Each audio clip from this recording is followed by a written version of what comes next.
मैं फिर से जी उठा था। मैं सीधे उसी दिन वापस आ गया था जब लिन फैंगिंग ने मेरे चेहरे पर 5 लाख युआन की बैंक कार्ड फेंकी थी और इस बार सब कुछ पहले जैसा ही शुरू हुआ। लेकिन मैं पहले वाला इंसान नहीं था। अपनी पिछली जिंदगी में मैंने उस कार्ड को पैरों तले कुचल दिया था और चिल्लाकर कहा था, सच्चे प्यार की कोई कीमत नहीं होती। लेकिन बदले में मुझे बस उसके होंठों पर तिरस्कार भरी मुस्कान मिली थी और एनसुए की आंखों में साफ घृणा दिखाई दी थी और उसी पल भी मैंने खुद को नहीं रोका था। मैं उसे पाने के लिए सब कुछ दांव पर लगा चुका था। पूरी यूनिवर्सिटी में मैंने खुद को तोड़ दिया था सिर्फ स्कॉलरशिप्स लेने के लिए। ग्रेजुएशन के बाद मैं उसकी कंपनी में सबसे नीचे के छोटे से पद से शुरू हुआ था और सच कहूं तो मैंने खुद को कभी इंसान की तरह ट्रीट ही नहीं किया। बाकी लोग जहां नॉर्मल टाइमिंग में काम करते थे, मैं दिन रात बिना रुके काम करता था। बस एक ही सोच थी कि मैं उसके लायक बन जाऊं। फिर जब एन फैमिली की कंपनी क्राइसिस में गई तो वही मैं था जिसने अपनी नॉनस्टॉप मेहनत और बिजनेस सेंस से इन्वेस्टमेंट खींचकर कंपनी को बैंकरप्टेसी के किनारे से वापस लाया। और उस वक्त मुझे सच में लगा था कि अब मैं इन फैमिली का पिलर बन जाऊंगा, अब मैं अनसुए से लीगली शादी कर पाऊंगा। लेकिन जो मेरा इंतजार कर रहा था वो था मेरे शरीर का पूरी तरह टूट जाना। इरेगुलर लाइफ और हद से ज्यादा काम ने मेरी हेल्थ को रेड अलर्ट पर डाल दिया था और आखिरी बार जब मैं गिरा, डॉक्टर ने सीधा कहा, तुम्हें टर्मिनल कैंसर है, तुम्हारे पास बस कुछ ही दिन बचे हैं। और अजीब बात यह थी कि ठीक उसी वक्त एनस्यू और लाई मुझे देखने आए। उसकी आंखों में अब वो पुरानी दया नहीं थी, बस एक अजीब सा राहत था, जैसे उसने कोई भारी बोझ उतार दिया हो और लिए तो अपनी खुशी छुपाने की कोशिश भी नहीं कर रहा था। उसने आराम से एनसुए की कमर पकड़ी, मुझे ऊपर से देखा और बोला, चेन्यू, कंपनी को बचाने के लिए धन्यवाद, अब सब स्टेबल है। अगले महीने मैं और शाओसुए एंगेजमेंट कर रहे हैं। और वो उसके कंधे पर सिर रखकर धीरे से बोली, चेन्यू, मुझसे नफरत मत करना, मेरी माँ सही थी, हम कभी एक ही दुनिया के नहीं थे। उस पल मुझे समझ आया कि मेरी पूरी जिंदगी, मेरी सारी मेहनत बस उनकी लव स्टोरी का एक टूल थी, एक ऐसा टूल जिसे काम खत्म होते ही बेरहमी से फेंक दिया गया। उसी वक्त मैंने मन ही मन ठान लिया, इस जिंदगी में मैं फिर कभी उनका प्यार का गुलाम नहीं बनूंगा। और इसलिए इस बार मैंने बिना एक सेकंड गंवाए वो बैंक कार्ड उठा ली और हल्की मुस्कान के साथ कहा, ठीक है मैडम, मैं खुद को दूर ही रखूंगा। पहली बार लिन फैंगिंग का चेहरा बदल गया। उसने शायद हजारों रिएक्शन सोचे होंगे, लेकिन ये नहीं। उसकी नजरें उस पतली सी कार्ड पर गईं जो अब मेरे हाथ में थी और मेरी आंखों में चमक आ गई, क्योंकि वो सिर्फ एक बैंक कार्ड नहीं थी, वो मेरी नई जिंदगी का टिकट थी, मेरे पुराने अतीत के ताबूत की आखिरी कील थी। कहीं वो अपना फैसला बदल ना दे, ये सोचकर मैंने तुरंत उसके हाथ से कार्ड खींच ली और खुद ही आगे कहा, आप चिंता मत कीजिए, मैं सिर्फ एनस्यू से ही दूर नहीं जाऊंगा, मैं कंपनी भी छोड़ दूंगा और इस शहर से गायब हो जाऊंगा, अपने सारे कॉन्टैक्ट बदल दूंगा, वो मुझे जिंदगी भर ढूंढ भी नहीं पाएगी। क्या इतना काफी है? वो पूरी तरह से शॉक में खड़ी रह गई, उसका मुंह खुला रह गया, लेकिन एक शब्द भी बाहर नहीं आया। वो मुझे ऐसे देख रही थी जैसे मैं कोई इंसान नहीं बल्कि कोई अजनबी मॉन्स्टर हूं। और मैं समझ सकता था क्यों, क्योंकि बस कल ही तो मैंने एनसुए को खुश करने के लिए तेज बारिश में आधे घंटे तक पब्लिक बाइसिकल चलाकर सिर्फ उसके लिए एक फेमस केक खरीदा था। और जब मैं उसके बिल्डिंग के नीचे पहुंचा, मैं पूरी तरह भीगा हुआ था, बिल्कुल एक भीगे हुए चूहे की तरह। लेकिन उसने बस कार की खिड़की से हाथ बाहर निकालकर केक लिया और मुझे देखकर तिरस्कार से कहा, चेन्यू, तुम इतने पैथेटिक कैसे हो सकते हो? और उसी कार की ड्राइवर सीट पर बैठा लिया स्टीयरिंग पकड़े हुए मुझे देख रहा था। उसके चेहरे पर जीत की मुस्कान थी, उसकी नजरों में मजाक और तरस दोनों थे, जैसे वो किसी ऐसे कुत्ते को देख रहा हो जो अपने मालिक को खुश करने के लिए जान लगा देता है। और उस पल मेरे अंदर गुस्सा नहीं, बस एक अजीब सी एंडलेस सैडनेस उठी थी। फिर मैंने हल्की सी मुस्कान दी, अपनी जेब से वॉलेट निकाला और उसमें से एक फोटो बाहर निकाली। वो फोटो जिसमें मैं और एनसुए साथ थे, वो मेरी जिंदगी की सबसे सच्ची चीज थी। लेकिन लिन फैंगिंग के सामने बिना एक पल सोचे मैंने उसे 2 टुकड़ों में फाड़ दिया और पास के कूड़ेदान में फेंक दिया। और फिर वॉलेट से वो हर चीज निकाली जो एनसुए से जुड़ी थी, चाहे वो उसका दिया हुआ सस्ता की चेन हो या बाकी बची हुई छोटी मोटी चीजें। मैंने सब कुछ बिना हिचकिचाहट उसी कूड़ेदान में फेंक दिया। मैंने उसकी तरफ देखा और शांत आवाज में कहा, और देखिए, मेरी सिंसेरिटी साबित करने के लिए ये सारी चीजें अब मुझे बिल्कुल भी नहीं चाहिए। और इतना कहकर मैं कैफेटेरिया से बाहर निकल गया और बाहर आते ही सबसे पहला काम मैंने बैंक जाना किया। जब एटीएम में बैलेंस देखा 5,01,354 युआन, तो मेरे मुंह से एक लंबी सांस निकल गई, क्योंकि वो एक्स्ट्रा 1,354 युआन वही थे जो मैंने अपनी पिछली जिंदगी में खून पसीना बहाकर बचाए थे। थोड़ा मजाक जैसा भी लगा और कहीं ना कहीं दुखद भी। बिना सोचे मैंने 10,000 युआन कैश निकाले, जेब में डाले और सीधे उस जगह चला गया जिसे मैं सबसे ज्यादा जानता था, कंपनी ग्रुप के बिल्डिंग के नीचे। मैं अंदर नहीं गया, बस सामने वाले बेंच पर बैठ गया और चुपचाप उस बिल्डिंग को देखता रहा, क्योंकि मेरी पिछली जिंदगी में वही जगह मेरी बैटल फील्ड भी थी और मेरा रेफ्यूज भी। वहीं मैंने अनगिनत दिन रात गुजारे थे, वहीं मैंने अपना सब कुछ झोंक दिया था और कभी मैं वहीं खड़ा होकर खुद को पैशन और एंथुजियाज्म से भरा हुआ महसूस करता था।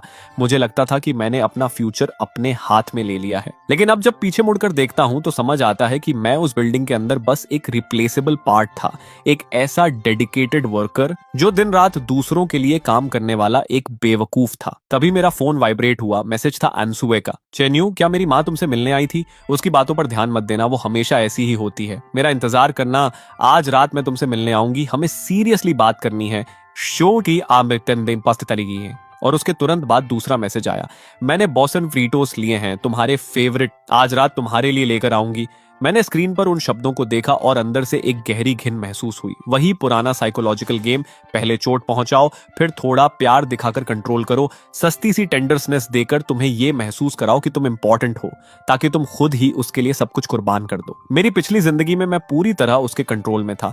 वो बस थोड़ा सा अच्छा बिहेव कर देती थी और मैं इतना खुश हो जाता था कि शब्द तक नहीं निकलते थे, और फिर और ज्यादा पागलों की तरह काम करता था, सिर्फ उसे ये साबित करने के लिए कि उसका डिसीजन गलत नहीं है। लेकिन अब मुझे सिर्फ न्यूजिया महसूस हो रहा था। मैंने उसकी प्रोफाइल फोटो खोली और बिना एक सेकंड सोचे डिलीट कॉन्टैक्ट दबा दिया। ये सब करने के बाद मैं उठा, पास की एक फोन शॉप में गया, अपना नंबर बदल दिया और फिर टैक्सी लेकर अपने छोटे से किराए के कमरे की तरफ निकल गया। कमरा छोटा था, लेकिन मैंने उसे हमेशा साफ सुथरा रखा था। दीवार पर अभी भी मेरी और एंसू की फोटोज लगी थी। शेल्फ पर वो किताबें रखी थी जो उसने मुझे दी थी। लेकिन इस बार मेरे अंदर कोई भावना नहीं थी। मैंने एक एक करके उससे जुड़ी हर चीज ढूंढी और एक बड़े कचरे के बैग में डाल दी। फोटोज को फाड़ दिया, लव लेटर्स को जला दिया, उसके दिए हुए सस्ते गिफ्ट्स भी बिना सोचे फेंक दिए। और जब मैंने आखिरी फ्रेम उठाया जिसमें उसकी मुस्कान थी और उसे भी कूड़ेदान में फेंका, तो अचानक मुझे लगा जैसे मेरा पूरा शरीर हल्का हो गया है, जैसे मैंने 10 साल का बोझ एक पल में उतार दिया हो। फिर मैंने कंप्यूटर खोला और रेजिग्नेशन लेटर टाइप किया, सीधे, बिना किसी घुमाव के, बस कुछ लाइंस। रिस्पेक्टेड मैनेजमेंट, मैं चेन्यू अपनी मर्जी से रेजिग्नेशन दे रहा हूं, कृपया इसे अप्रूव करें। ये डिसीजन तुरंत इफेक्ट में है, सैलरी सेटलमेंट की कोई जरूरत नहीं है। मुझे उस पैसे की कोई जरूरत नहीं थी। मैं बस जितनी जल्दी हो सके उस जगह से निकलना चाहता था, उन लोगों से सारे रिश्ते तोड़ना चाहता था। एचआर मैनेजर और अपने डायरेक्ट सुपीरियर्स को मेल भेजने के बाद मैंने कंप्यूटर बंद किया। पहले से तैयार की हुई छोटी सी सूटकेस उठाई जिसमें बस कुछ कपड़े और मेरे सारे डॉक्यूमेंट्स थे। बाकी कमरे की चीजें अब मेरे किसी काम की नहीं थी। ये मेरी पिछली बेवकूफ जिंदगी के लिए एक छोटा सा फ्यूनरल था। मैं सूटकेस लेकर बाहर निकल गया, बिना पीछे मुड़े, उन सारे घटिया यादों को पीछे छोड़ते हुए। और जैसे ही सीढ़ियों से नीचे उतरा, मुझे एक जानी पहचानी परछाई दिखी। वो एंस्यू थी, हाथ में बाउस का बैग लिए सीढ़ियों के पास खड़ी बेचैनी से देख रही थी। मुझे सूटकेस के साथ बाहर निकलते देख वो एक पल के लिए फ्रीज हो गई, फिर जल्दी से मेरी तरफ आई और बोली, चेन्यू, तुम कहाँ जा रहे हो? उसके टोन में हल्की सी शिकायत थी, लेकिन मैं नहीं रुका। मैंने उसकी तरफ देखा तक नहीं और सीधे उसके पास से निकल गया। उसने हाथ बढ़ाकर मुझे पकड़ने की कोशिश की, लेकिन मैंने उसे अवॉइड किया, फिर मुड़कर उसकी आंखों में सीधे देखा। यह पहली बार था जब मैं रीबर्थ के बाद उसे सीधे देख रहा था। वो अब भी उतनी ही खूबसूरत थी, वही फ्लॉलेस मेकअप, वही चेहरा। लेकिन इस बार मेरे अंदर कुछ भी नहीं हिला। लेकिन अब उस खूबसूरत चेहरे के पीछे मुझे सिर्फ सेल्फिशनेस, झूठ और अंधेरी नीयत ही दिख रही थी। उसने गुस्से में कहा, क्या हो गया है तुम्हें? मैं तुमसे बात कर रही हूँ। और जब मैंने उसे पूरी तरह इग्नोर किया तो वो और चिढ़ गई। क्या मेरी माँ की वजह से तुम नाराज हो? मैंने कहा ना, उसकी बातों पर ध्यान मत दो, मैं फिर उससे बात करूंगी। लेकिन ये बताओ, तुम ये सूटकेस लेकर कहाँ जा रहे हो? कहीं ट्रैवल कर रहे हो या घर छोड़ रहे हो? तुम्हें नहीं लगता तुम बहुत चाइल्डिश बिहेव कर रहे हो? उसका टोन वही था, ऊपर से देखने वाला, जैसे मेरी सारी इमोशंस उसी के इर्द गिर्द घूमनी चाहिए, जैसे मैं कोई इंसान नहीं बल्कि उसका एक्सटेंशन हूं। मैंने उसे देखा और अचानक हल्का सा मुस्कुरा दिया, फिर शांत आवाज में कहा, एंसुए, तुम्हें यह जानने की क्यूरियोसिटी नहीं है कि तुम्हारी माँ ने मुझसे क्या कहा? मैंने जेब से बैंक कार्ड निकाली और उसके सामने हिलाई। तुम्हारी माँ ने मुझे 5 लाख युआन दिए ताकि मैं तुमसे दूर हो जाऊं। उसका चेहरा तुरंत बदल गया। वो घबराकर बोली, चेन्यू, उसकी बातों को सीरियसली मत लो। लेकिन मैंने उसे बीच में ही रोक दिया। मैंने सीरियसली ले लिया। मैंने पैसे एक्सेप्ट कर लिए और वादा किया कि मैं तुमसे दूर चला जाऊंगा। उसका चेहरा लाल पड़ गया, आधा गुस्सा आधा शर्म। शायद उसने सोचा भी नहीं था कि मैं इतनी शांति से ये सब रिवील कर दूंगा, क्योंकि उसकी सोच में मुझे शर्मिंदा होना चाहिए था, टूट जाना चाहिए था। उसने दर्द भरी आवाज में कहा, तुमने वो पैसे कैसे ले लिए चेन्यू? क्या हमारे बीच जो था उसकी कीमत सिर्फ 5 लाख युआन थी? मैंने उसे ऐसे देखा जैसे कोई दुनिया का सबसे अजीब तमाशा देख रहा हो और धीरे से कहा, अंशु, क्या हमारे बीच कभी सच में कुछ था भी? जिन फीलिंग्स की तुम बात कर रही हो वो बस ये था कि तुम आराम से मेरी अच्छाई का फायदा उठाती रही। मैं तुम्हारी फैमिली की कंपनी के लिए गुलाम की तरह काम करता रहा और तुम उसी वक्त किसी और आदमी के साथ लग्जरी कार में हंसती रही। तुम्हारे लिए फीलिंग्स का मतलब था एक तरफ मुझसे आई लव यू कहना और दूसरी तरफ ये कैलकुलेट करना कि जब मैं खुद को काम में मार डालूंगा तो जो कुछ मैंने बनाया है वो लीगली तुम्हारे पास कैसे आएगा। मेरी आवाज शांत थी लेकिन हर शब्द ठंडे चाकू की तरह उसके दिल में उतर रहा था। उसका चेहरा लाल से एकदम सफेद पड़ गया। वो घबराकर बोली, तुम क्या बकवास कर रहे हो? लेकिन उसकी आंखों में साफ डर था। वो मेरी तरफ देखने की हिम्मत भी नहीं कर पा रही थी। मैं हल्का सा हंसा और बोला, ठीक है, अब एक्टिंग करने की जरूरत नहीं है। तुम कैसी इंसान हो ये तुम खुद भी जानती हो और अब मैं भी साफ देख चुका हूं। और जहां तक उन 5 लाख युआन की बात है, मुझे नहीं लगता तुम्हारी माँ हमारे फीलिंग्स खरीद रही थी। वो बस उन सालों की पेमेंट थी जो मैंने तुम्हारी फैमिली के लिए स्लेव बनकर काम किया। थोड़े कम है लेकिन कुछ ना होने से बेहतर है। वैसे भी मेरी जिंदगी की कीमत तुम्हारी नजर में ज्यादा है भी नहीं। इतना कहकर मैंने उसकी तरफ दोबारा देखने की जरूरत भी नहीं समझी। सूटकेस उठाई, मुड़ा और चल दिया। उसने पीछे से चिल्लाकर कहा, रुको, साफ साफ बताओ तुम्हें कुछ पता चल गया है ना? लेकिन मैंने पीछे मुड़कर नहीं देखा, बस चलते हुए कहा, मुझे सब पता है। तुम्हारे प्लान्स, कंपनी की कमजोरियां, उसका फ्यूचर।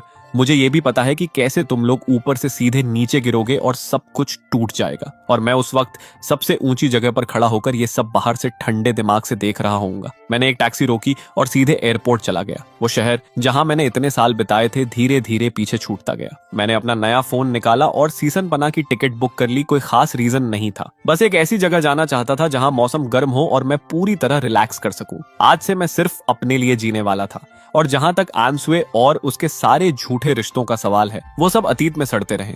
तभी फोन वाइब्रेट हुआ। अननोन नंबर से मैसेज था। चन्यू, तुम अभी कहाँ हो? साफ साफ बताओ और फिर चले जाना। क्या तुम्हें कुछ गलतफहमी हो गई है? मैं और लिए सिर्फ नॉर्मल दोस्त हैं। मैंने मैसेज पढ़ा और होंठों पर एक ताना भरी मुस्कान आ गई।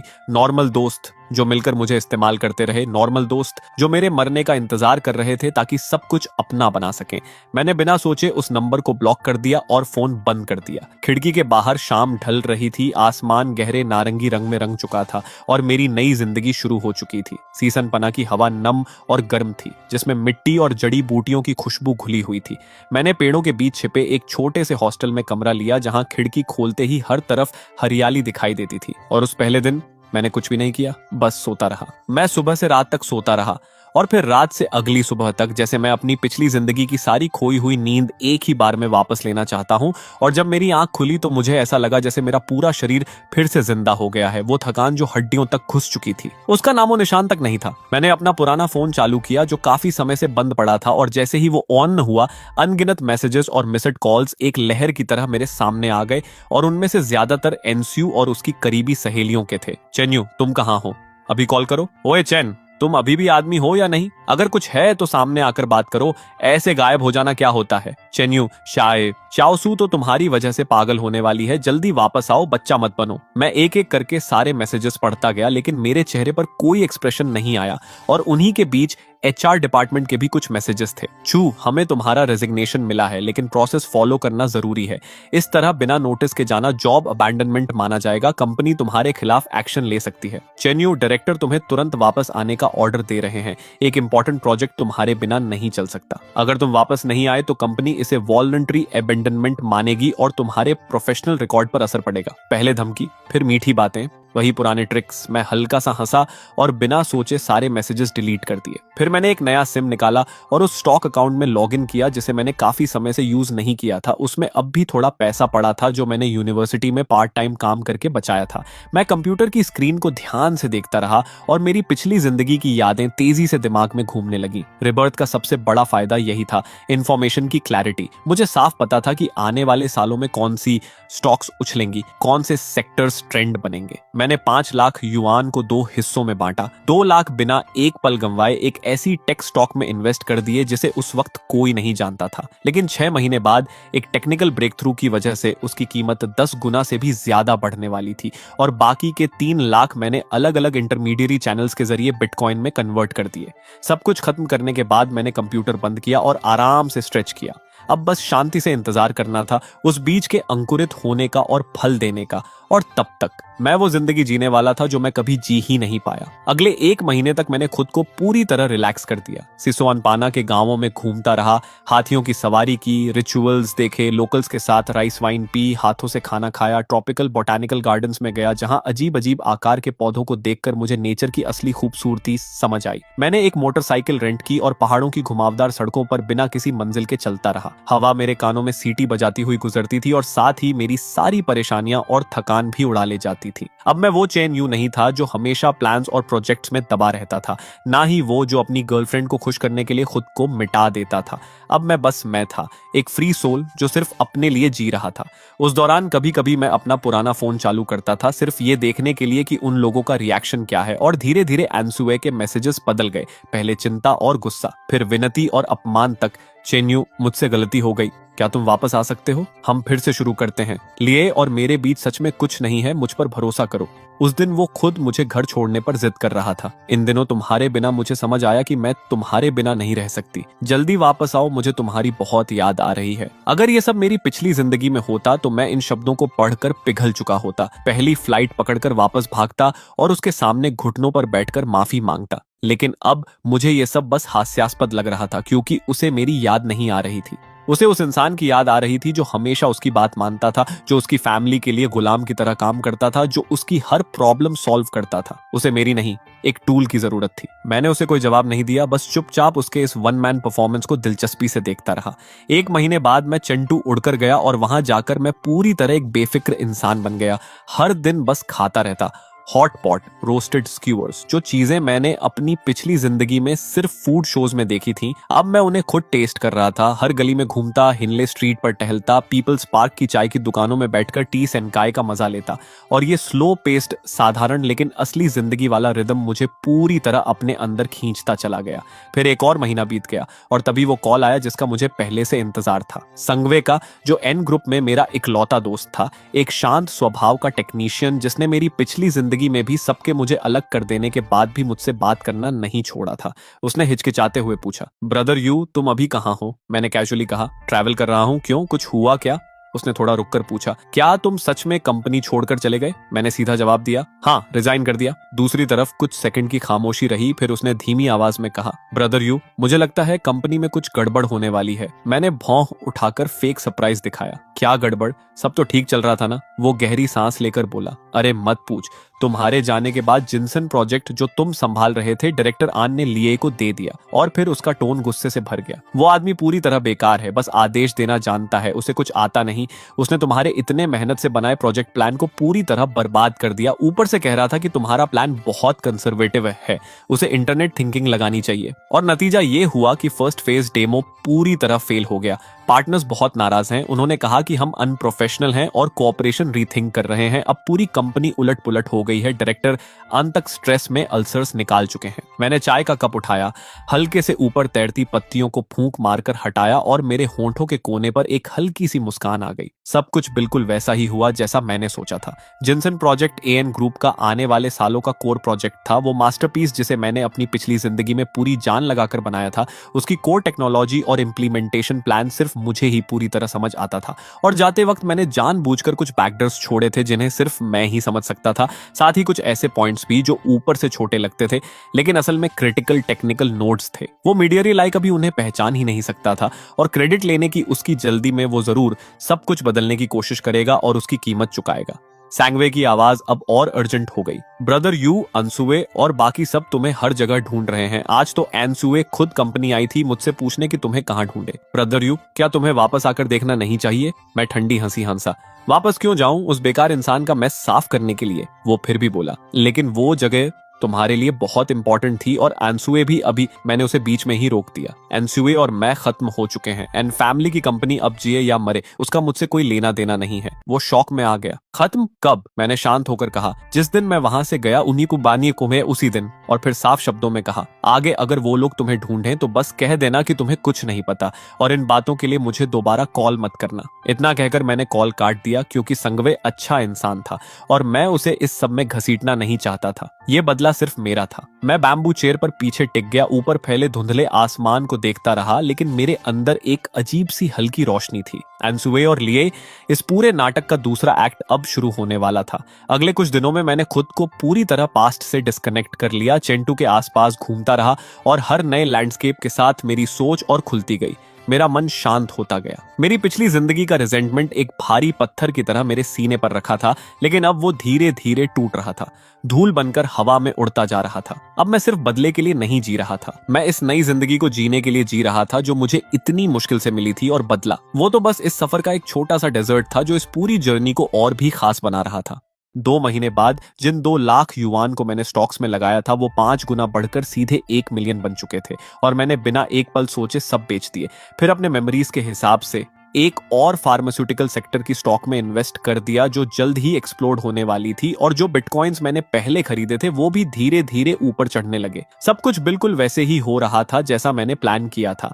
अब मुझे पैसों की कोई कमी नहीं थी। मैं सोच रहा था कि अब पास्ट के लोग और बातें मुझसे बहुत दूर छूट चुके हैं, लेकिन तभी एक अनएक्सपेक्टेड विजिटर ने मेरी शांति तोड़ दी। उस दिन मैं चिंगई लेक के किनारे एक छोटे से गांव में एक तिब्बती रेस्टोरेंट ढूंढ रहा था खाने के लिए। अभी ज्यादा देर नहीं हुई थी कि दरवाजे पर एक जानी पहचानी लेकिन अजीब सी लगने वाली फिगर दिखाई दी। वो एनस्यू थी। वो पहले से काफी पतली और कमजोर लग रही थी। उसका वो फ्लॉलेस मेकअप गायब था, उसकी जगह एक थका हुआ चेहरा था। मैंने मन ही मन सोचा, इसने मुझे ढूंढ कैसे लिया? लेकिन अगले ही पल समझ आ गया, एंड फैमिली के रिसोर्सेज के साथ किसी को ढूंढना बस वक्त की बात है। शायद कहीं ना कहीं मैं खुद भी देखना चाहता था कि वो अब कैसी हालत में है। उसने भी मुझे देख लिया। उसकी आंखें तुरंत चमक उठी और वो जल्दी जल्दी मेरी तरफ आई। चेन्यू। उसकी आवाज कांप रही थी जैसे वो रोने वाली हो, लेकिन मैं नहीं उठा, बस चुपचाप उसे देखता रहा। वो मेरे सामने आकर रुक गई, आंसू मोतियों की तरह गिर रहे थे। आखिर तुम्हें ढूंढ ही लिया। तुम्हें पता है तुम्हें ढूंढना कितना मुश्किल था। उसने मेरा हाथ पकड़ने की कोशिश की, लेकिन मैंने आराम से उसे हटा दिया। मेरी ठंडक ने उसे पूरी तरह हिला दिया। वो घबराकर बोली, चेन्यू तुम्हें क्या हो गया है? तुम मुझे इग्नोर क्यों कर रहे हो? क्या तुम अभी भी मुझसे नाराज हो? फिर जल्दी से जोड़ दिया, मुझसे गलती हो गई, सच में गलती हो गई। मुझे लिए के साथ इतना क्लोज नहीं होना चाहिए था, मुझे तुम पर शक नहीं करना चाहिए था। क्या तुम मुझे माफ कर सकते हो? मैं उसके आंसुओं से भरे चेहरे को देख रहा था, लेकिन मेरे अंदर कुछ भी नहीं हिला। मैंने शांत आवाज में कहा, आप मुझे किसी काम से ढूंढ रही थी मिस एन? Miss N. सुनते ही वो पूरी तरह हिल गई। उसने डिसबिलीफ से मुझे देखा। चेन्यू टेप के, तुमने मुझे क्या कहा? मैं मिस एन नहीं हूं, मैं अनसुई हूं। मैं तुम्हारी शाओ सू हूं, मैंने बिना बदले टोन में कहा। अनसुए, बताओ तुम्हें क्या चाहिए? मेरी दूरी और ठंडक ने आखिरकार उसे समझा दिया कि मैं नाराज नहीं हूं, मैं सच में बदल चुका हूं। उसका रोना धीरे धीरे रुक गया और उसकी जगह गहरा डर आ गया। उसने कांपती आवाज में कहा, चेन्यू, कंपनी में कुछ हो गया है। जिनसन प्रोजेक्ट फेल हो गया, पार्टनर इन्वेस्टमेंट वापस लेना चाहता है और हमसे ह्यूज कॉम्पेंसेशन मांग रहा है। मैंने बस हल्की सी आवाज निकाली, चॉपस्टिक्स उठाए, एक पीस मांस लिया और आराम से चबाने लगा। स्वाद अच्छा है, बहुत टेंडर है। मेरी रिएक्शन फिर उसके हिसाब से बाहर थी। वो चाहती थी कि मैं शॉक हो जाऊं, परेशान हो जाऊं, पहले की तरह कंपनी की प्रॉब्लम्स को अपनी समझकर तुरंत सॉल्व करने लगूं। लेकिन मैंने कुछ नहीं किया। मैं बिल्कुल शांत था, जैसे मैं किसी और की कहानी सुन रहा हूं जिसका मुझसे कोई लेना देना नहीं। आखिर वो खुद को रोक नहीं पाई। उसकी आवाज ऊंची हो गई, क्या तुम सुन भी रहे हो? कंपनी डूबने वाली है, हमारा परिवार बर्बाद हो जाएगा। मैंने उसकी तरफ देखा और ठंडे स्वर में कहा, तो तुम्हारी कंपनी डूबे, इसका मुझसे क्या लेना देना? वो हड़बड़ा गई, क्या मतलब तुमसे कोई लेना देना नहीं? तुम भी कंपनी का हिस्सा थे। जिनसन प्रोजेक्ट तुमने बनाया था, सिर्फ तुम ही उसे बचा सकते हो, सिर्फ तुम ही कंपनी को बचा सकते हो। मैंने चॉपस्टिक्स टेबल पर रखे, नैपकिन से मुंह साफ किया और शांत होकर कहा, एनसुए, तुम्हें कुछ याद नहीं है क्या? पहला, मैं ऑलरेडी रिजाइन कर चुका हूँ। दूसरा, अब मैं एन ग्रुप का एम्प्लॉई नहीं हूँ। तुम्हारी माँ ने मुझे 5 लाख युआन देकर कहा था कि मैं दूर चला जाऊं, और मैं बस अपना वादा निभा रहा हूँ। उसका चेहरा एकदम सफेद पड़ गया। शायद उसे उम्मीद नहीं थी कि मैं इतनी शांति से ये सब बोलूंगा। वो घबराकर बोली, वो मेरी माँ ने किया था, मैंने नहीं। वो पैसे मैं तुम्हें वापस कर दूंगी, डबल नहीं 10 गुना तक दे दूंगी, बस तुम वापस आकर कंपनी की मदद कर दो। मैं हंस पड़ा। अनसुए, तुम्हें लगता है अब मुझे उस पैसे की परवाह है? मैंने उसे दया भरी नजर से देखा। इतने समय बाद भी तुम्हें समझ नहीं आया? मैं पैसे की वजह से नहीं गया था, मैं इसलिए गया क्योंकि मैं अब बेवकूफ नहीं बनना चाहता था। मैंने उसकी बात काटते हुए कहा, और तुम्हें पता है इस वक्त तुम्हारी सबसे हास्यास्पद बात क्या है?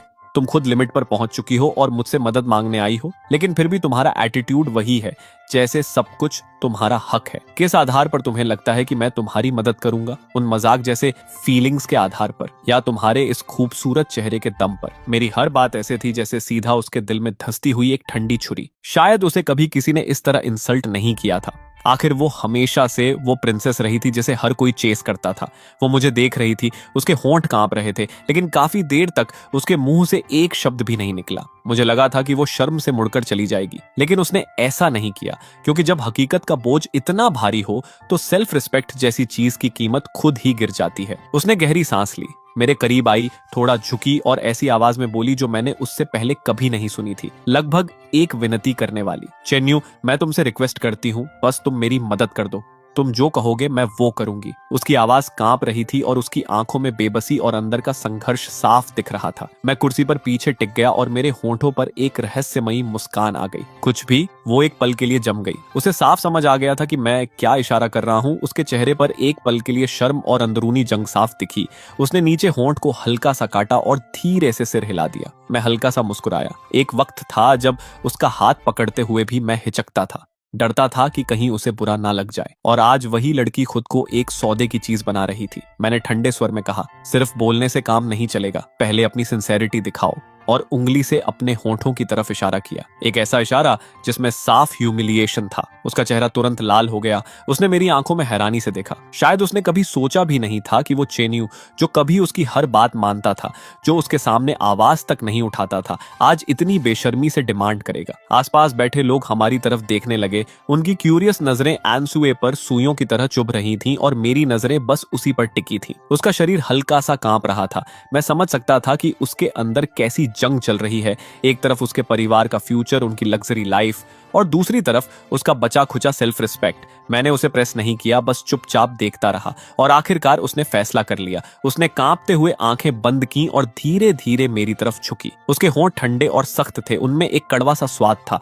डेस्परेशन का। मैं ना हिला ना आंखें बंद की, बस उसे देखता रहा। उसका पीला पड़ा चेहरा, उसकी बंद पलकों का हल्का कंपन, और जैसे ही वो पीछे हटने वाली थी, मैंने अचानक उसका सिर पकड़ लिया और उस पल को और गहरा कर दिया। उसका पूरा शरीर एकदम स्टिफ हो गया। उसने थोड़ा रेजिस्ट करने की कोशिश की, लेकिन मैंने उसे कसकर पकड़ा। मेरे अंदर कोई सॉफ्टनेस नहीं थी, बस बदले की एक ठंडी संतुष्टि थी।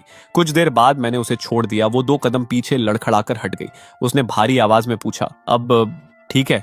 मैंने आराम से नैपकिन उठाई और अपने होंठ साफ किए। मैंने कहा था ना, अगर करना है तो ठीक से करना होगा। चलो अब होटल चलते हैं। मैं देखना चाहता हूं तुम्हारी सिंसियरिटी की लिमिट कहां तक है। वो लगभग खड़ी भी नहीं हो पा रही थी। मुझे ऐसे देख रही थी जैसे मैं कोई इंसान नहीं, बल्कि एक दानव हूं। चेन्नू, क्या तुम्हें इतना गिरना जरूरी है? मैंने ठंडी नजरों से कहा। तुम्हें क्या लगा था ये कोई बार्गेनिंग मार्केट है? विक्टिम बनने का नाटक मत करो। अब तुम मुझसे रिक्वेस्ट कर रही हो और तुम कंडीशंस रखने की पोजीशन में नहीं हो। उसने आंखें बंद की और धीरे से सिर हिला दिया। ठीक है, मैं हंसा, बिना किसी वार्मथ के। मैं उसे लेकर रेस्टोरेंट से बाहर निकला। बाहर तेज हवा चल रही थी, उसके कपड़े हवा में हिल रहे थे और वो मेरे पीछे पीछे एक बेजान पपेट की तरह चल रही थी। मैं उसे किसी लग्जरी 5 स्टार होटल में नहीं ले गया। मैंने जानबूझकर उस गांव का सबसे सस्ता और टूटा फूटा हॉस्टल चुना। कमरा छोटा था, बेसिक फर्नीचर के अलावा कुछ नहीं था। जैसे ही अनसुए अंदर आई, उसने हल्का सा चेहरा सिकोड़ लिया। उसकी आंखों में साफ नापसंदगी थी, जिसे उसने छुपाने की कोशिश भी नहीं की। वो बोली, यहाँ सच में? मैं एक लगभग टूटती हुई कुर्सी पर बैठ गया, पैर क्रॉस की और शांत आवाज में कहा, एंड फैमिली की बड़ी बेटी तो प्रेसिडेंशियल स्वीट्स की आदी है। ऐसे जगह तुम्हें सूट नहीं करती है ना? फिर मैंने उसे सीधे देखते हुए कहा, मैं तुम्हें बता दूं, यही वो मैक्सिमम है जो मैं तुम पर खर्च करने के लिए तैयार हूं, क्योंकि मेरी नजर में तुम्हारी कीमत बस इतनी ही है। और मेरी हर बात फिर से एक ठंडी छुरी की तरह उसके दिल में उतर गई। वो चुपचाप खिड़की के पास चली गई, मेरी तरफ पीठ करके बाहर के सूने नजारे को देखती रही, बिल्कुल एक मूर्ति की तरह स्थिर। और मैंने उस पर ध्यान देना भी जरूरी नहीं समझा। मैं अपना फोन निकालकर स्टॉक्स मैनेज करने लगा, और जैसा मैंने पहले ही प्रिडिक्ट किया था, वो फार्मास्यूटिकल स्टॉक पिछले कुछ दिनों से लगातार पॉजिटिव न्यूज दे रही थी। उसका प्राइस हर दिन अपर लिमिट तक जा रहा था। मेरा 1 मिलियन का कैपिटल अब बढ़कर 3 मिलियन हो चुका था। स्क्रीन पर उछलते हुए नंबर्स को देखकर मेरे अंदर एक अजीब सी संतुष्टि आई। ये फीलिंग अनसुबे से बदला लेने से भी ज्यादा सैटिस्फाइंग थी। पता नहीं कितना वक्त बीत गया, धीरे धीरे आसमान अंधेरा हो गया। कमरे में हमने लाइट भी नहीं जलाई थी, इसलिए पूरा माहौल थोड़ा उदास और भारी हो गया था, और वो अभी भी खिड़की के पास ही खड़ी थी। मैंने उसे आवाज दी, एनसुए। उसका शरीर हल्का सा कांपा, फिर वो धीरे धीरे मुड़ी और मेरी तरफ चलकर आई। उस कम रोशनी में मैं उसका चेहरा साफ नहीं देख पा रहा था, बस उसकी खाली बेजान आंखें दिख रही थीं। वो मेरे सामने आकर रुक गई। मैं खड़ा हुआ और धीरे धीरे उसे कॉर्नर में पुश करने लगा। वो इंस्टिंक्ट से पीछे हटती गई जब तक उसकी पीठ ठंडी दीवार से नहीं लग गई। मैंने उसका ठोड़ी पकड़कर उसका चेहरा ऊपर उठाया। मेरी तरफ देखो आंसू, पता है, मैंने इस दिन को ना जाने कितनी बार इमेजिन किया था। मैं चाहता था कि मैं तुम्हें अपने काबू में करूं, तुम्हें रुलाऊं, तुमसे माफी मंगवाऊं। लेकिन अब जब मैं तुम्हारा ये चेहरा देख रहा हूं, मुझे सिर्फ खालीपन महसूस हो रहा है। मैंने उसका चेहरा छोड़ दिया और एक कदम पीछे हट गया। हमारे बीच थोड़ा डिस्टेंस बन गया। वो मुझे हैरानी से देख रही थी, जैसे उसे कुछ समझ ही नहीं आ रहा हो। मैंने जेब से वॉलेट निकाला, उसमें जो कैश था, शायद कुछ हजार, सब बाहर निकाला और एक एक करके हर नोट उसके चेहरे पर फेंकने लगा। लो ये पैसे और यहाँ से चली जाओ। तुम्हें मेरी मदद चाहिए थी ना? तुम्हें लगा कि बस खुद को सैक्रिफाइस करके तुम मुझे फिर से मजबूर कर दोगी कि मैं तुम्हारी फैमिली के लिए एक बेवकूफ की तरह काम करूं? तुम खुद को बहुत ज्यादा समझती हो और मुझे बहुत कम। मैंने ठंडी आवाज में आगे कहा, आज मैंने तुम्हें यहाँ इसलिए नहीं बुलाया था कि मैं तुम्हारे साथ कुछ करूं।